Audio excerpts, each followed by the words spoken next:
proclaiming God's matchless grace and the blessed hope. You're listening to 97.7 FM Adventist World Radio, Balawan, La Union.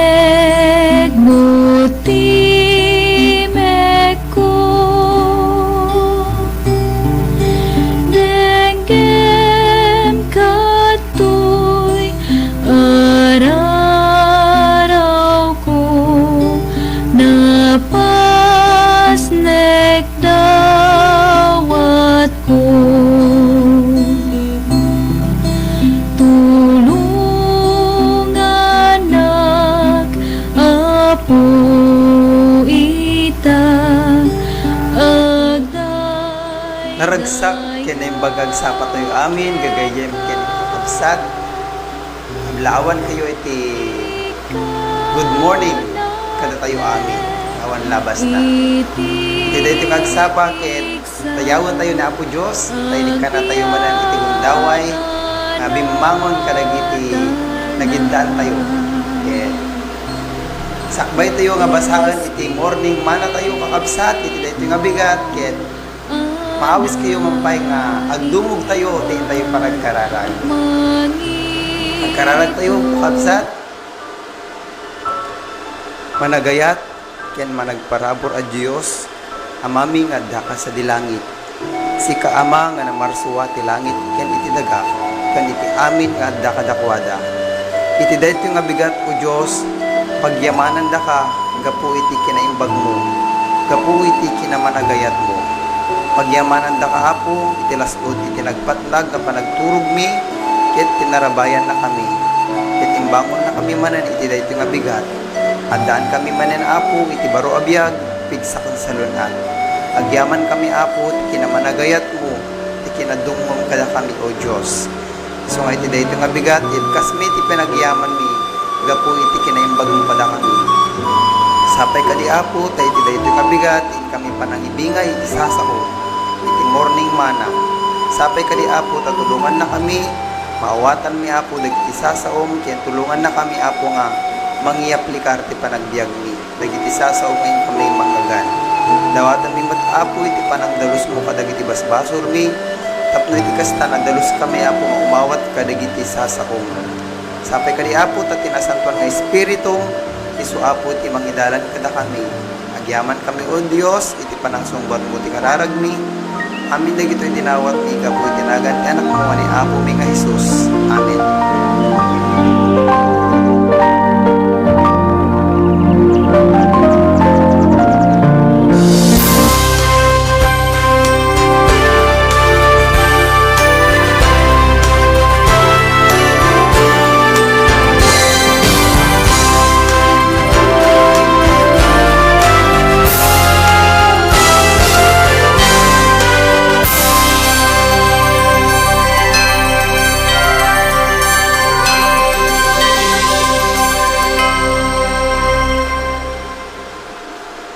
Okay? Ito nga agsapa kakabsat, kayat kon nga ibingay kada kayo, iti yan tayo basaan, iti morning mana tayo, napauluan, reveal Jesus' love through speech. Kuna na dito, kakabsat. March 25. Iti memory text tayo, kayat masarakan dito, Isaiah chapter 50 verse 4. No, dati Bibliayo kakabsat, kayat lokatan nyo iti Isaiah 50 Isaiah chapter 50 verse 4. Kat kuna na ditoy, the Lord God has given me the tongue of the learned, that I should know how to speak a word in a season to him who is weary. Kuna na ditoy kakabsat. All around us are afflicted souls. Here and there, anywhere, we may find them. Let us search out of these suffering ones and speak a word in season to comfort their heart. When kakabsat, adu dagiti afflicted, wano agsagsagaba nga karkararwa. Iso nga iso kakabsat ket tulungan tayo isuda babaan iti panagsao tayo iti nasasayaat comfort kadakwada. Birugon tayo isuda ko na ditoy. Let us search out to speak the suffering. Let us speak a word of season to comfort them, to comfort their heart. Let us ever be channel through which shall flow the refreshing waters of companion. In all our occasions, it should be remembered that in the experience of others, there are chapters sealed from mortal sight. In the pages of memory are the sad history that are sacredly guarded from serious eyes.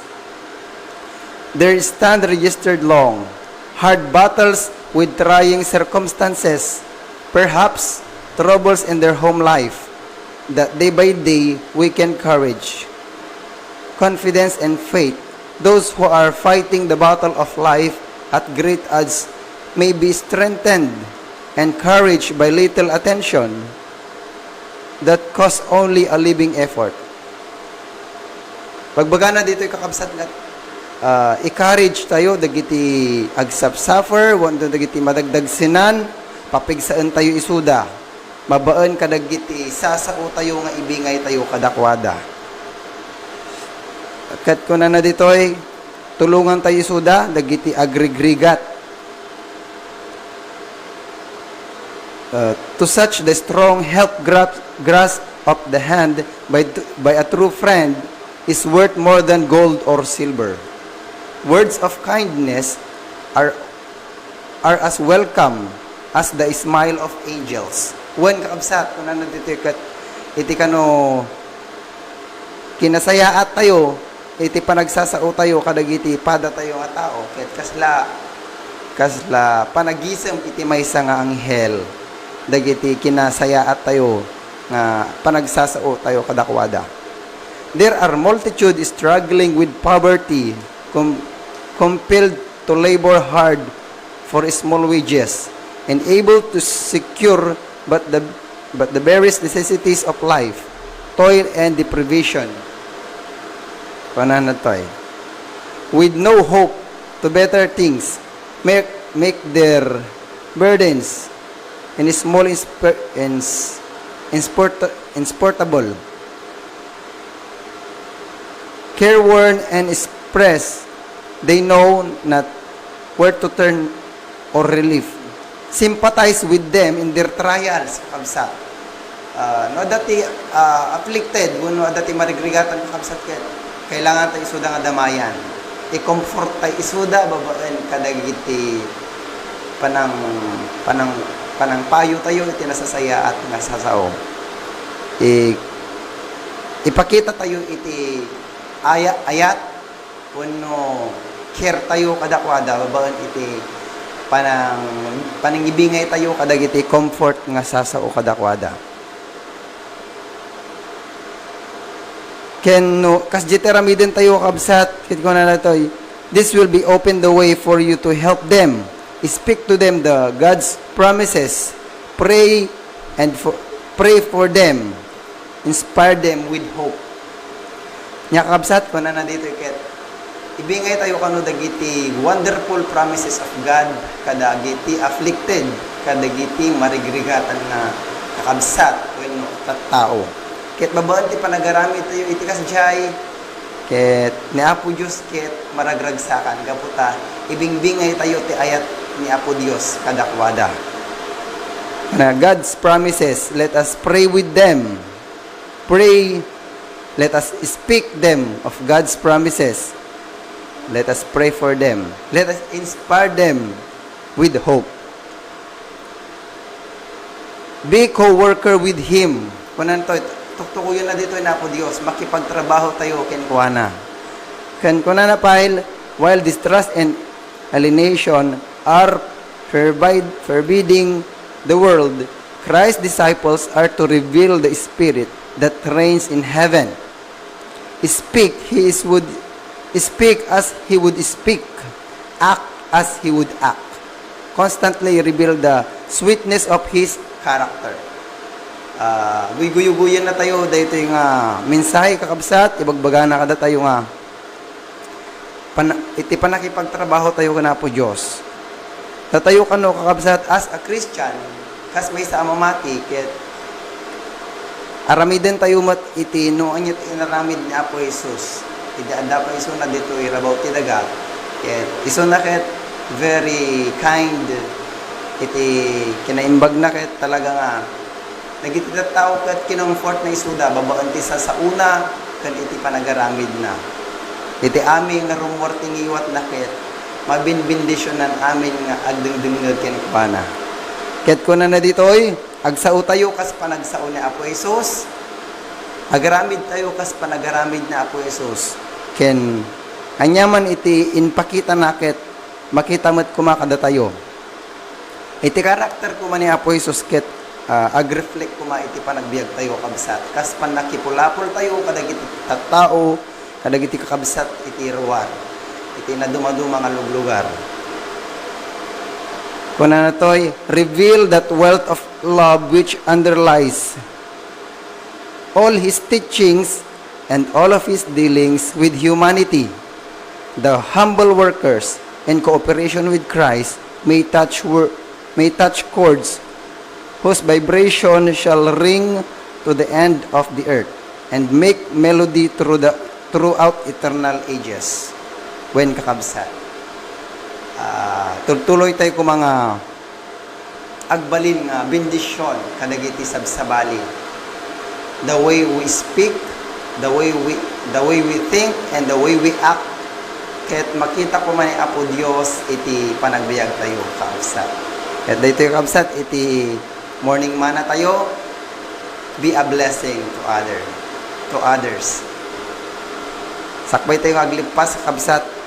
Ket maawis kayo nga agkararag tayo iti dayawon tayo na po Diyos mabaan ti panagkararag.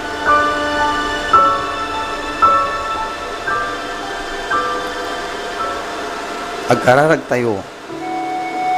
Managayat nga Dios amami nga daka sa dilangit sika nga namarsuwa ti langit ken iti daga ken iti amin nga adda kadakpada. Iti dayto yung agsapa o Dios, agyaman kami kadagiti sasaom, ngayon kami nanggagan. Sapay kadi o Dios, tatulungan na kami nga agbalin nga makayayo ti imatang mo. Sapay kadi o Dios, tadagiti tigtignay mi, panagsasaumi, ken aramid mi, ket agbalin kami apo nga bendisyon kadagiti sabsabali. Tulungan na kami o Dios nga ipakita mi iti kababalin mo kadagiti aming nga tattao. Makita ka di Apo iti panagbiag mi iti ugali ni Apo Jesus.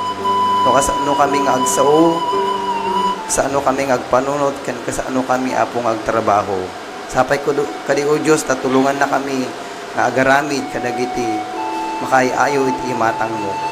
Ket sapay kadi o Dios ta iti espiritu nga nasantuan isu ti agtultuloy nagtrabaho kada kami tapno iti kasta nyaman nga aramiden mi ket pakaidayawang. Bendisyonan na kami kadi Apo amin tunggal maysa. Amin nga kakabsat mi ngagdengdeng nga iti daytoy nga oras. Ket bendisyonan kadi Apo. Agyaman kami kadagiti kinaimbag mo kinamanagayat mo Apo. Agyaman kami ta sinong batam ti kararag mi. Amin dagitoy dinawat mi gapu itinagan ti anak mo nga ni Apo mi nga Jesus. Amen.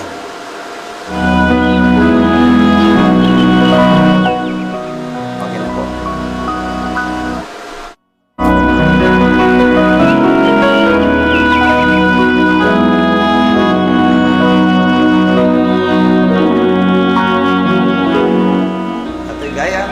Kabsat ken gayem yu awan sa bali siya ni Brother Jimson Ocarisa from Barakbak, Balawan, La Union.